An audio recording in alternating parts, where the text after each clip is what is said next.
Sumatin po ang biyaya, awahabag, kapala, katotohanan, kapayapaan, pag-ibig mula kay Yahweh. Ang inyo pong nakikita ngayon sa screen ay, ito po ay Biblia ng mga saksi ni Jehovah, na tinatawag nilang New World Translation of the Holy Scriptures. Habakkuk 1:12. Are you not from everlasting, O Jehovah? O my God, my Holy One, you do not die. O Jehovah, you appointed them to execute judgment, my rock, you established them for punishment. Ito ay Nilikot. Kasi nakalagay dyan, no, you do not die. You do not die.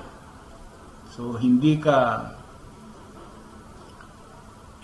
mamamatay o hindi ka namatay. You do not die.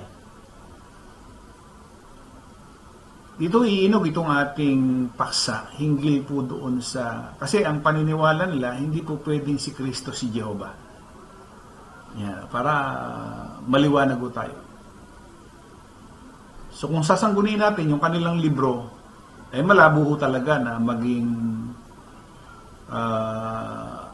yung Jehovah nilang tinatawag ay yung Kristo.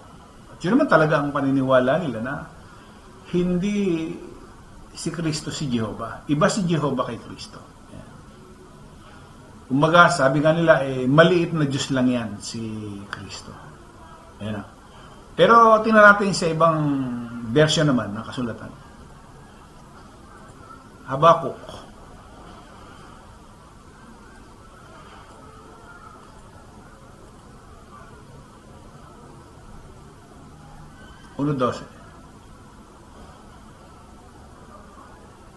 Are you not from everlasting, O Jehovah, my God, my Holy One? We shall not die. Imbis na, nakalagay kasi doon, sa binasa ko kanina ay, are you not from long ago, O Jehovah, O my God, my Holy One? You do not die. Dito naman, nakalagay, are you not from everlasting, O Jehovah, my God, my Holy One? We shall not die. O Jehovah, you have ordained them from judgment, and my rock, you have established them for correction. So, ang laki ng pagkakaiba, no?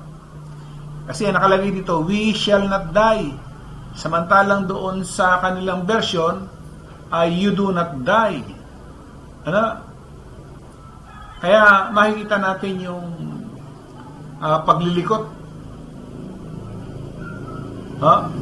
nila ng kasulatan. Ngayon, tunguin natin yung unang Timoteo 1:17.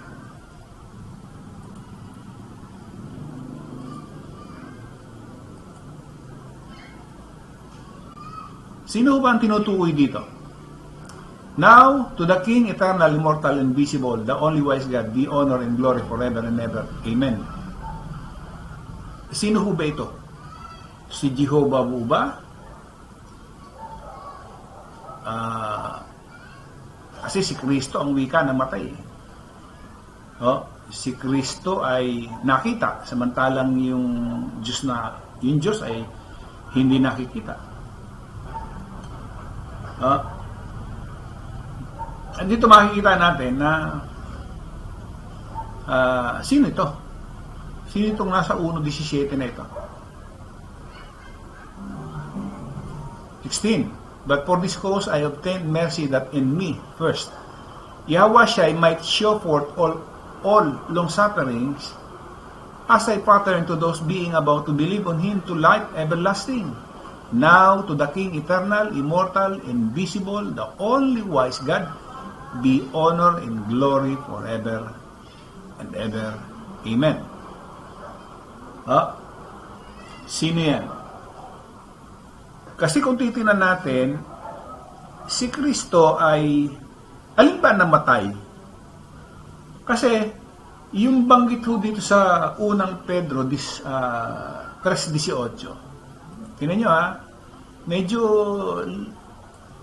pagmasdan yung mabuti.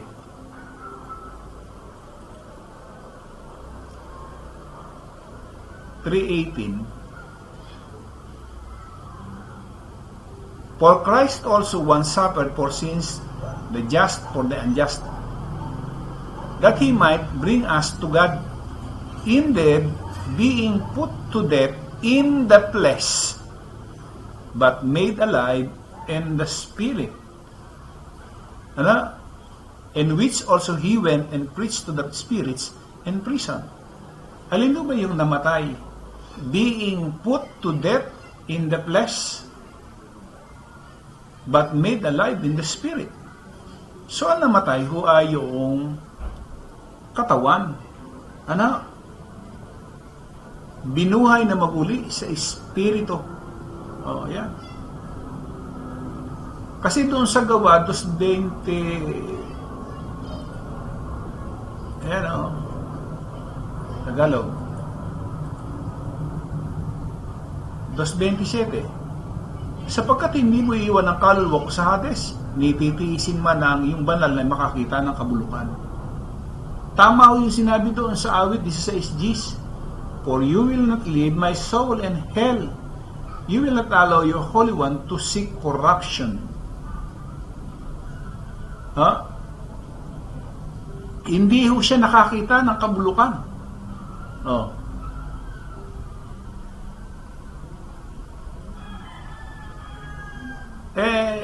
Hindi ho matanggap ng marami na yung Kristo na namatay, ito yung Diyos.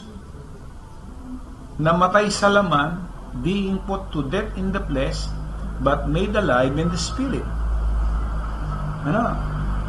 Ngayon, hanggang 17. Sabi niya, o ang katotohanan ay nagkulang at siyang hiwalay sa kasamaan ay naging sa kanyang sarili na huli at nakita ng Panginoon at isinama ang kanyang loob na walang katulan at kanyang nakita na walang tao at namangha na walang tagapamagitan. Kaya ang kanyang sariling bisig ay nagdala ng kaligtasan sa kanya at kanyang katuwiran ay umalalay sa kanya. At siya nagsuot ng katuwiran na wari sa piyaw at ng turbante na kaligtasan sa kanyang ulo, at siya nagsuot ng mga bihisa ng paghihiganti na pinakadamit at nagbihis ng sikap na waring balabal. Tingnan nga ho natin dun sa Modern King James. Dito sa 16. And he saw that there was no man, and wondered that there was no intercessor. Therefore, his own arm brought salvation to him, and his righteousness sustained him. Only God can do these things. Only God has power over death. According to Moses, only God has the key to death and hell, and only God can give life. Saan natin mababasa ito? Sa Deuteronomio. Ito ang hindi nakita ho ng marami.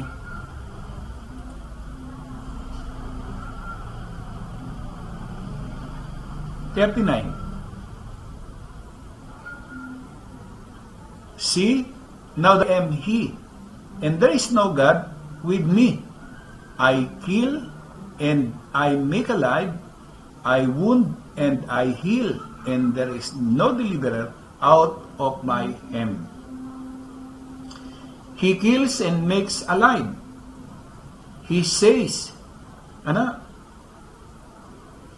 So, kaya pala ho niyang gawin tong mga bagay na ito. Wala namang ibang makagagawa nito kundi yung Diyos. Tingnan ninyo ako, na ako sa makatibagay ako nga at walang Diyos sa akin. Ako'y pumapatay at ako'y bumubuhay. Ako'y sumusugat at ako'y nagpapagaling at walang makaliligtas sa akin.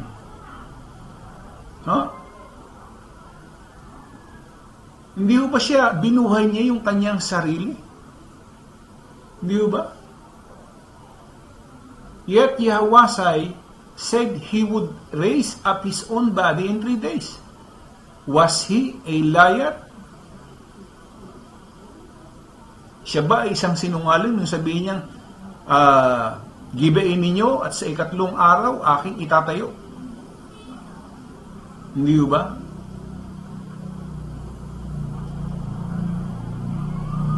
Siya lamang ang nakabuhay sa kanyang sarili.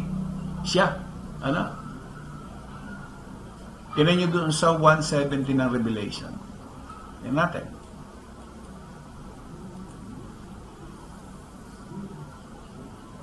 At nang siya aking makita ay nasubasubo kong waring patay sa kanyang paanan at ipinatong niya sa akin ang kanyang kanang kamay.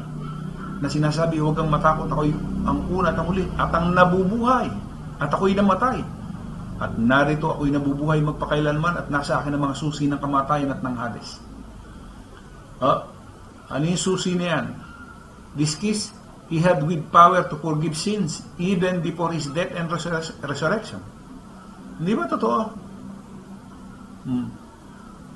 Siya yung may kakanyahang magpatawad. Siya yung may kakanyahang bumuhay. Ano? Siya. Sino? Si Kristo. Sapagkat siya yung Diyos na nagkatawan tao. Na hindi matanggap ng mga saksi ni Jehovah na ito yung Kristo na pinakakatanggi-tanggihan nila. Di ba?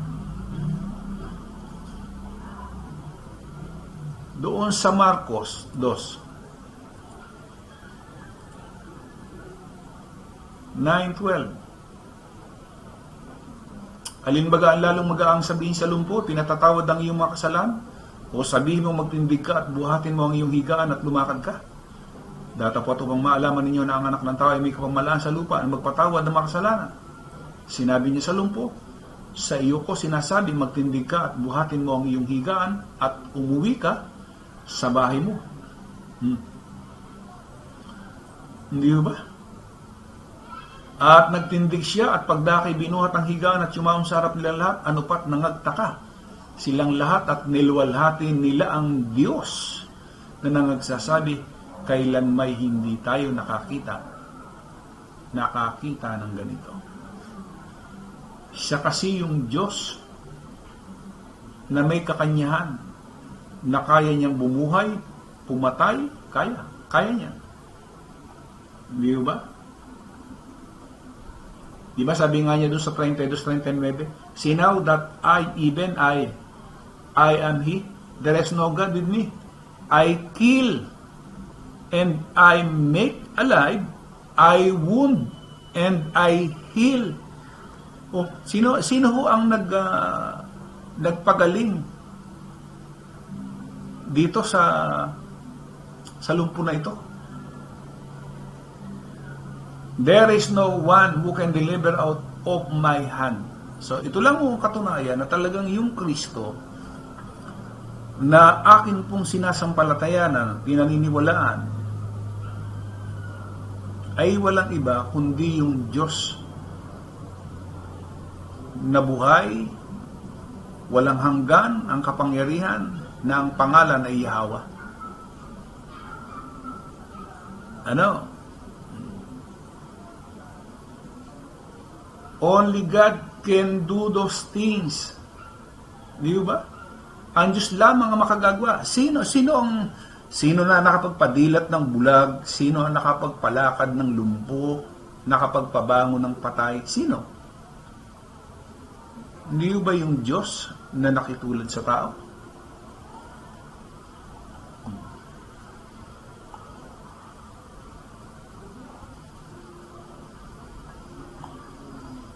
Kaya nga ho, maliwanag ho yung aming pinaniniwalaan at ito po yung aming ipinangangaral, ibinabahagi sa bawat tao na makakaunawa na talagang ang paniniwala namin dyan, hindi Jehovah ang pangalan ng Diyos na yan. Maling-mali ang saksi ni Jehovah dyan. Ang pangalan niyan ay YAHWH. No. So, pinatunayan ng kasulatan na yung saksi ni Jehovah, gaya ng kanilang pagkakasalin ng New World Translations ay baluktot. Pinatunayan natin na kahit sa anggulo talagang binaluktot nila. Doon lamang sa pangalang Jehovah ay isang malaking kasinungalingan na. Na gamitin yung pangalang Jehovah and then nagdagdag pa sila doon sa kasulatan. Na ang inilagay nila ay you do not die doon sa Habakkuk 1:12. Samantalang doon sa Modern King James, we shall not die. Ay diyan, laki ng pagkakaiba. Nawa po ay pagkalooban kayo ni YAHWH ng pagkaunawa gaya ng pagbibigay niya ng pagkaunawa dun sa kanyang mga alagad, sa mga apostol. At maging sa amin din na binigyan kami ng pagkaunawa na makilala namin siya sa isang malalim at makakasulutang katotohanan, loobin po ni YAHWH. Muli po, sumating po ang biyaya, awa, habag, pagpapala, katotohanan, pag-ibig mula kay YAHWH, isang mga araw po sa bawat isa.